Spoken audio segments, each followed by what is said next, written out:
He had 12 kids, and there are a lot of other family farms in our community that are descendants of him too. They're just as close related as I am. A fourth-generation grower, Bill fully expected to pass the farm on to his two boys, but understood when his younger son, Joss, chose another career path. It was always in the plans for him to come back, but it really just wasn't a place for him when he stepped right out of college. Joss had set his sights on a career in broadcasting. It's one of those things that I was always fascinated with broadcasting and journalism. I always felt like it had an important place in our society, and pursued that through college and then afterward. Joss's career took him to Wyoming and then a broadcasting job in Dallas. But when his grandfather passed away, Joss and his wife Megan decided they wanted to return to family and farming.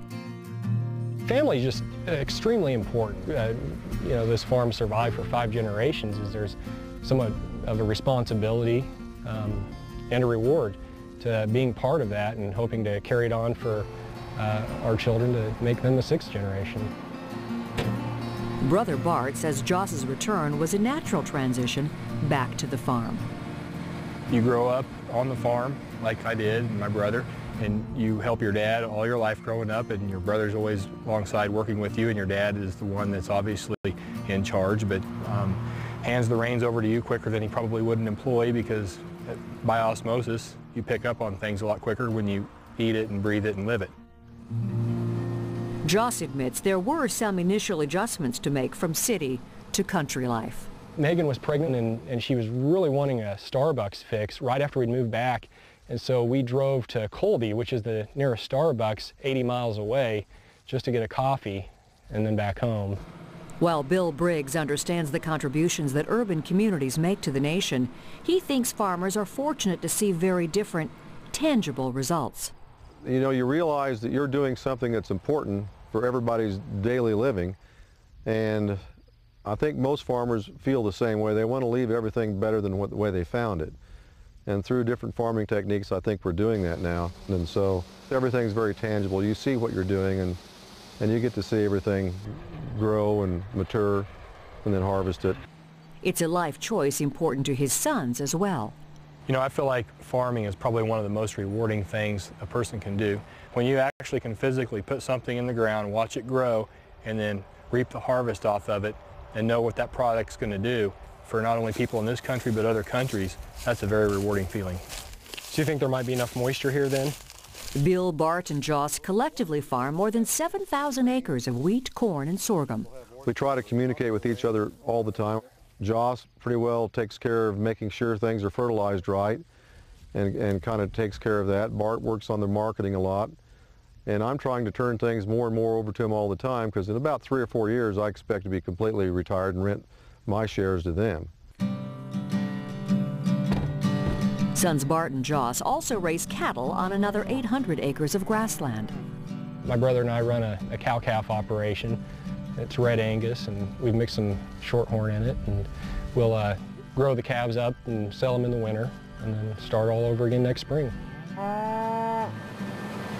Bill, Bart, and Joss will tell you that their wives are integral to the success of their farming operation.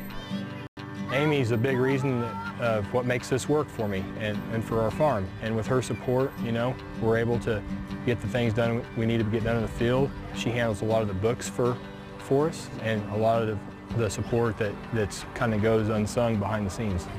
In wheat harvest, this is the big event, because we have such long days. They bring out 2 meals a day. Joss's wife Megan has a master's degree in social work. Up until this year has been a clinical counselor, and this year she decided to step back from her career and take a more active role in the farm, trying to learn how to drive a truck right now and help handle the books. With 2 sons now working the family land, Bill says the future looks good for yet another generation of Kansas farmers. Well, I hope it stays in the family. In fact, that's one of the things my wife and I have worked on the last couple of years. We've worked on wills and deeds and stuff so that the grandkids have the opportunity to step right in. And that's the ultimate goal of most family farms, is to pass it on to the next generation. I feel like as a farmer, for me personally, you're doing something you enjoy, number one, but you want to take care of it so that if the generation below you wants to make the opportunity to do it, they can do it as well.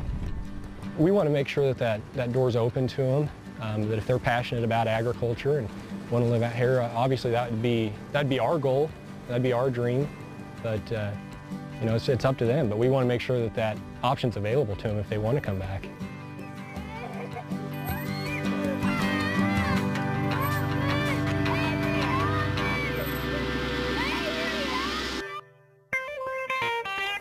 There's a good bet that some of the wheat that went into your breakfast toast came from Kansas. The sunflower state leads the nation in wheat production and ranks in the top 10 for sorghum, sunflowers, hay, corn, and soybeans. And long before McDonald's and Wendy's served up fast food to travelers, Kansan Fred Harvey created his Harvey House restaurants, feeding railroad travelers on their cross-country journeys.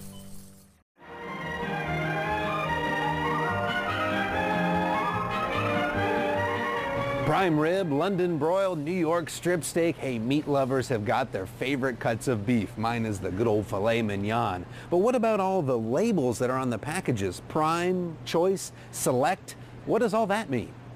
Let's start with the cow. Every cut of meat is based on where it comes from. You've got your chuck, rib, sirloin, flank sections, to name a few. The filet mignon is a cut from the short loin. Your ribeye comes from the rib section. But when it comes to quality, it's all about the marbling. That's the little bits of fat throughout the meat. The more marbling, the more juicy and tender.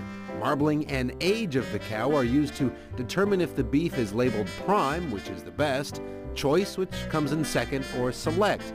You won't find many of the other USDA labels like commercial or utility in your grocer's meat case.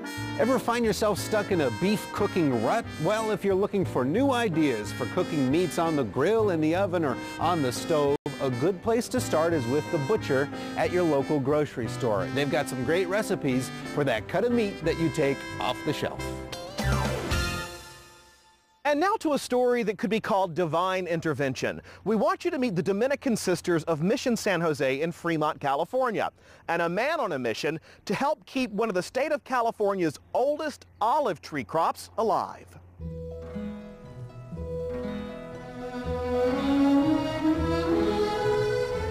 Look way up there. Yeah.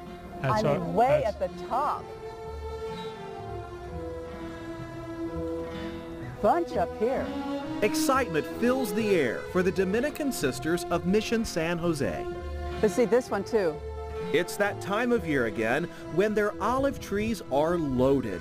Cluster after cluster hangs everywhere in these historic olive trees with roots dating back to the late 1700s. And they're still growing right here on the original mission land where Spaniards settled in Fremont. Well, olives were something native to Spain, would be something that would have been part of their diet. So little by little, agriculture became a big thing here. So Dolores, this is the oldest remaining building. Of the original adobe buildings that were part of the mission complex. Wow. This dates back to? This one was probably built about 1810 after the church was finished. Just like most of the original buildings, the mission crops have crumbled, except for these thriving olive trees.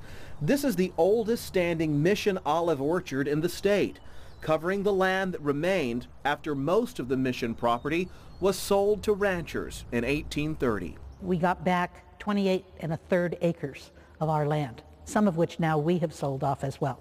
To the Dominican Sisters of Mission San Jose, who are our neighbors behind us here.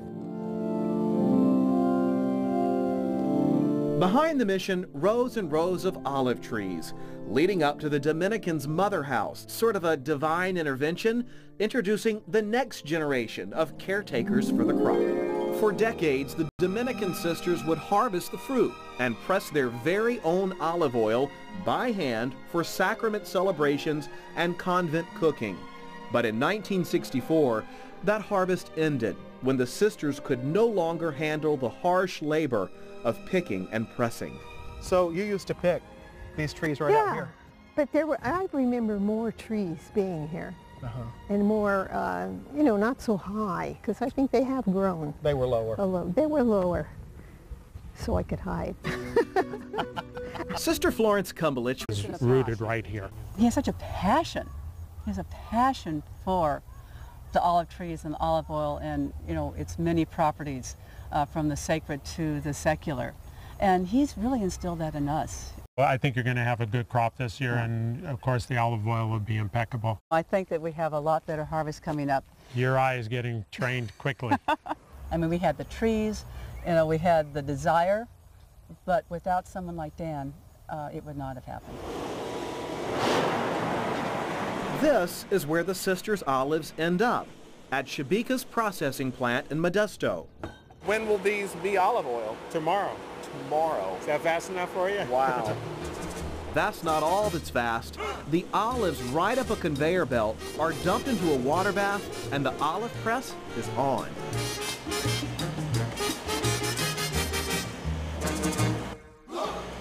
The water and oil are divided, and in a matter of minutes, the sisters have liquid gold. More than 1,000 bottles of olive oil that the sisters sell to raise money for the convent. When we press those olives from Mission San Jose, I mean, the feeling here is just unbelievable. And every once in a while we get a little miracle thrown in. But the sisters will tell you the real miracle is Dan Shabika, a man on a mission with a passion for preserving history. That means by the weekend after Thanksgiving, we can really start harvesting. Sure Back can. at the mother house, the sisters keep their end of the bargain. That'll be You great. make good olive oil. Absolutely. Tending the trees and praying for a good crop. Each of the sisters even has their very own adopted olive tree. It's doing really well, so I must be doing something right. So like we like to say, well, it's from blossom to bottle.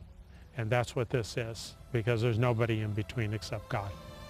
And some very dedicated women, praying this growing history will live on, celebrating their prized olive oil. And this is That is a finished voila. product. That's it. That is the pressed Olive filtered, oil. bottled, labeled, sealed, ready to go out the door. To not have olive trees in heaven would be a shame. And that's going to do it for us this time. We thank you for traveling the country with us on this edition of America's Heartland. We are always so pleased that you can join us as we travel the country to find interesting people and places. And don't forget, we have lots more stories and information to share with you on our website, including video from all of our shows. Just log on to americasheartland.org. And you can stay in touch with us through some of your other favorite sites as well. We'll see you next time on America's Heartland. You can see it in the eyes of every woman and man in America's heartland, living close to the land. There's a love for the country and a pride in the brand in America's heartland, living close to the land.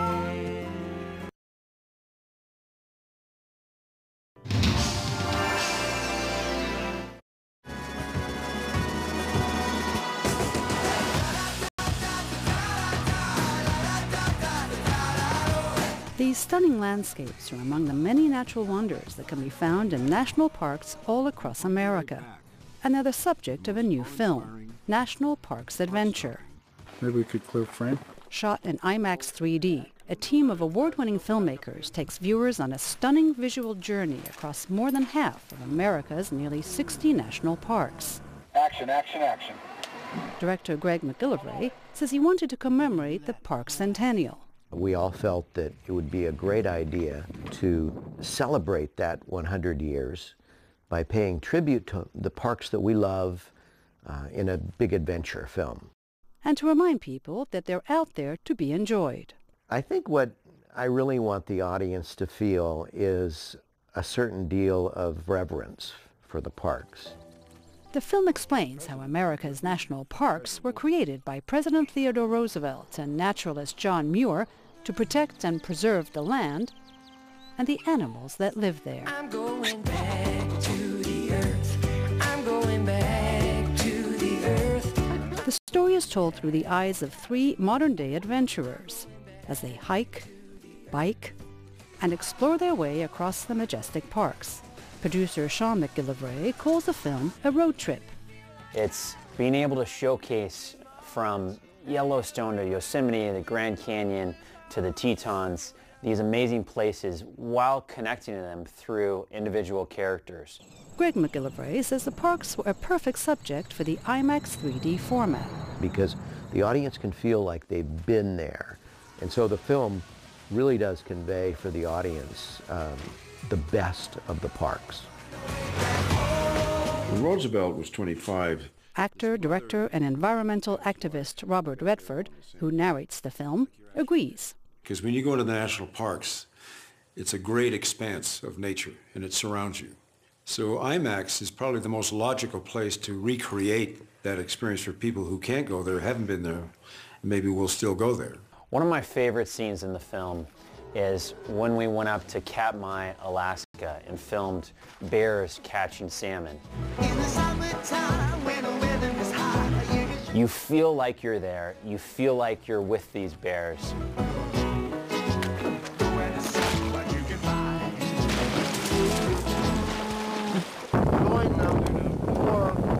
The team endured extreme weather conditions and difficult terrain to capture the amazing sights and sounds of America's natural treasures. Getting the camera into location for the climbing shoots was pretty challenging, especially on Devil's Tower. It's a sheer cliff and we had to get the camera above us to get that top-down view of the climbers. Baby, I've been here before. The viewer, having seen National Parks Adventure, will hopefully understand the diversity and the breadth of the national park system here in the United States. If they leave with that inspiration, then we'll have accomplished what we set out to do.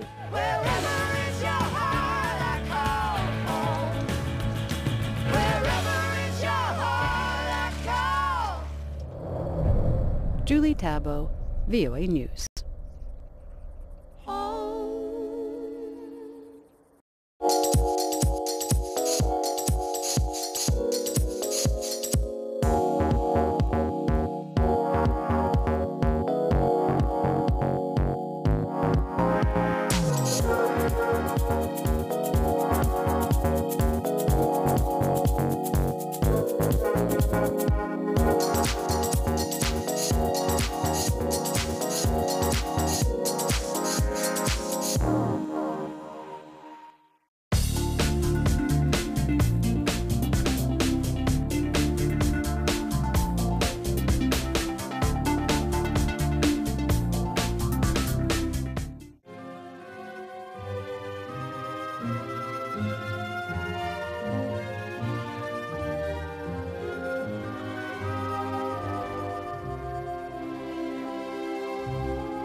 저희가 처음에 경찰 시작했을 때 한인 경찰들이 많이 없었어요.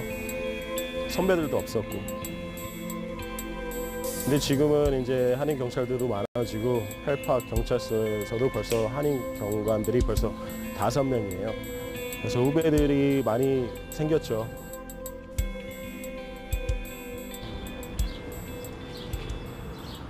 숀 리는 뉴저지 팰리세이드팍 경찰국 소속 한인 최초 경사입니다. 인턴 경찰로 시작해서 지금의 3팀을 지휘하기까지 펠팍에서 경찰로 지낸 지 어느덧 17년이 됐습니다.